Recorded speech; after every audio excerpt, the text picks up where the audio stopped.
Louvado seja o nosso Senhor Jesus Cristo, para sempre seja louvado. Amado irmão, querida irmã, você que me acompanha nessa jornada evangelizadora, te convido a dar um joinha, acionar o sininho e a compartilhar. Fazendo isso todos os dias, o YouTube reconhecerá a legitimidade dessa missão e enviará para mais e mais pessoas. Na 20ª semana do tempo comum, no ano de São José. O Senhor esteja convosco. Ele está no meio de nós. Proclamação do Evangelho de Jesus Cristo, segundo São Mateus. Glória a vós, Senhor. Naquele tempo, Jesus disse aos seus discípulos: Em verdade vos digo, dificilmente um homem entrará no reino dos céus. E digo ainda, é mais fácil um camelo entrar pelo buraco de uma agulha do que um rico entrar no reino de Deus. Ouvindo isto, os discípulos ficaram muito espantados e perguntaram: Então, quem pode salvar-se? Jesus olhou para eles e disse: Para os homens isso é impossível, mas para Deus tudo é possível. Pedro tomou a palavra e disse a Jesus: Vê, nós deixamos tudo para te seguir. Que haveremos de receber? Jesus respondeu: Em verdade vos digo, quando o mundo for renovado e o Filho do Homem se sentar no trono de sua glória, também vós, que me seguirdes, havereis de sentar-vos em 12 tronos para julgar as 12 tribos de Israel. E todo aquele que tiver deixado casas, irmãos, mães, pais, mãe, filho, campos, por causa do meu nome, receberá 100 vezes e terá como herança a vida eterna. Muitos que agora são os primeiros serão os últimos, e muitos que agora são os últimos serão os primeiros.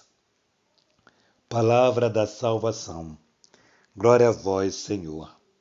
Amados irmãos e irmãs, a palavra de Deus hoje traz aqui, na minha visão, algumas experiências muito interessantes. Primeiro, tem aquela que Jesus diz que dificilmente, veja bem, ele diz, dificilmente um rico entrará no reino de Deus. Ele não diz que nunca nenhum rico entrará. Ele diz que dificilmente, porque quem faz a dificuldade é quem é rico apegado. O problema não é ser rico. O problema não é ter dinheiro. O problema é fazer daquele dinheiro teu Deus. É fazer aquele recurso, a sua vida. Ou seja, como se você não precisasse mais de Deus, ou que você talvez nunca precisou por conta do dinheiro, e aí você começa a viver uma vida totalmente desapegada de Deus e apegada ao que você tem, como se o que você tivesse te levaria para o céu, ou seja, te daria o reino dos céus. E aí o problema, a temática toda está aí. Quando nos apegamos ao dinheiro e fazemos dele o nosso Deus, repetindo o que eu já havia falado. Então, o primeiro ponto é esse. Jesus vai dizer, dificilmente um rico entrará no reino dos céus. E aí, os discípulos se escandalizam com isso, porque, ora, na concepção deles, quem tem dinheiro tinha tudo, né? Resolvia tudo, podia tudo, e provavelmente ainda é a concepção, talvez até nossa, né? Quem tem dinheiro está melhor do que nós, né? Quem tem dinheiro consegue tudo na vida. E talvez seja essa ainda a concepção, porém, nós estamos falando agora do reino dos céus. Não é a quantidade de dinheiro que você tem que você vai comprar o céu, que você vai comprar a graça de Deus. Não é. Se não fosse assim, só pobres morreria. Rico também morre, com todos os recursos financeiros, excelentes médicos, excelente atendimento e morre. E morre. Então o problema não pode estar no dinheiro. Então nós estamos testemunhando ou certificando que a dificuldade não está em ter ou não ter dinheiro. A dificuldade está em abrir-se para Deus ou não abrir-se para Deus. Então aqui a temática. Então eles vão dizer assim, ora, então quem é que pode salvar-se? E Jesus vai dizer assim, para os homens é impossível. É claro que é impossível, Jesus está certo. Eu não posso me salvar por mim mesmo ou pelos meus méritos. Para Deus isso não é impossível. Deus tanto é que o Cristo morreu para nos salvar. Ou seja, quem é que dá a vida pelo outro? Quantas pessoas nós estamos vendo por aí dando a vida pelos outros? Né? Quantos santos nós, no tempo de hoje, estamos vendo que estão oferecendo a sua vida em prol do outro, em benefício de alguém? Então, para os homens isso é impossível, mas para Deus tudo é possível. E é que Jesus está dizendo, porque o seu filho é totalmente desapegado dos bens materiais, Jesus Cristo é o Senhor. E aí ele vai dizer o seguinte, Pedro toma a palavra, Pedro, tu é terrível, Pedro. Toma a palavra e diz, olha, Senhor, nós deixamos pai, mãe, casa, deixamos nosso trabalho para te seguir. O que nós vamos ganhar? Eu acho muito interessante aqui a explicação de Jesus. Talvez se fosse em outro momento, Jesus tinha dado uma lambada ou um tapa sem mão, como já ouvimos falar, né? Um tapa sem mão em Pedro.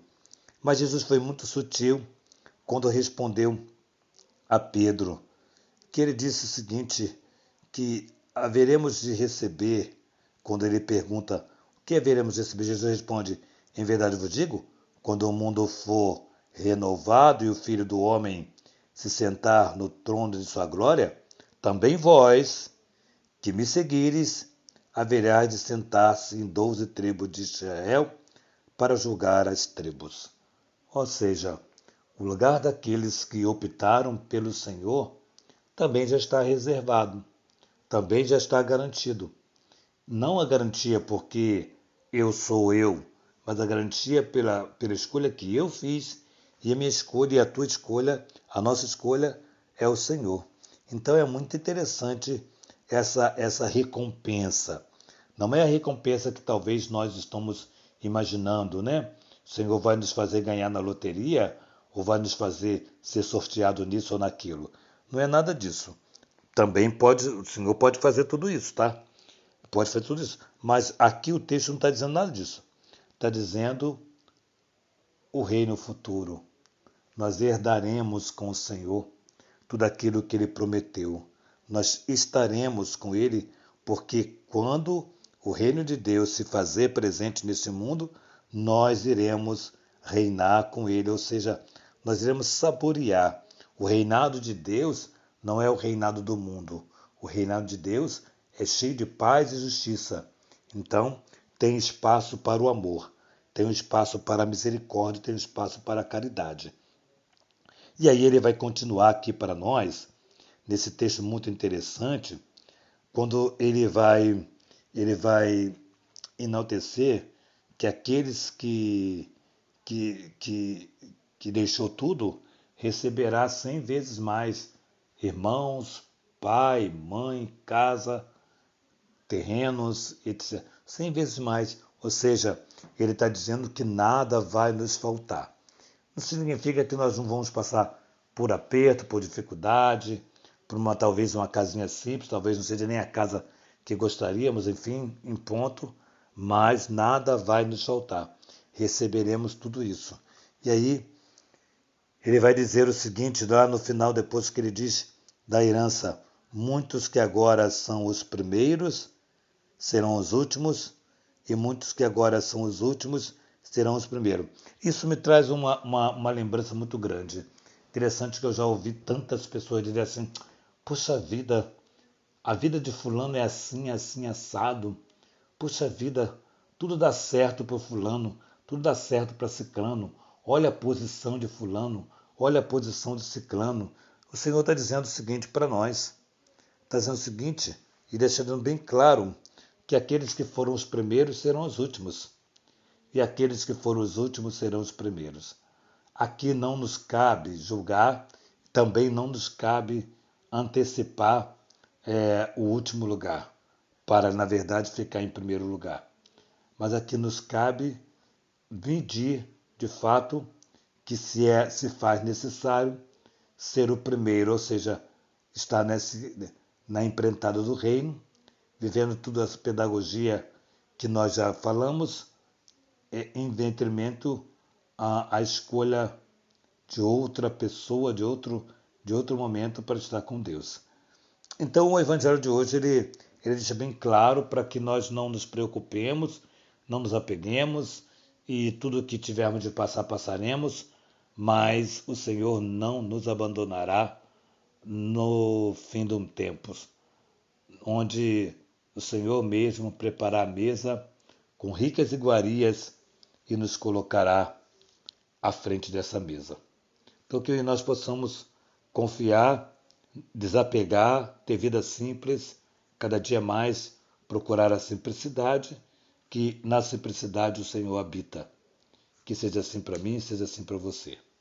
Que nossa patrona Santa Faustina nos ajude a viver o diário, que a Virgem Maria, Rainha do Clero, nos sustente para vivermos a obediência, que São José, esposo de Maria, nos ajude a encontrar sempre mais exemplos que nos leva a saborear aquilo que o patrono São José nos ensina. Em nome do Pai, do Filho e do Espírito Santo. Amém.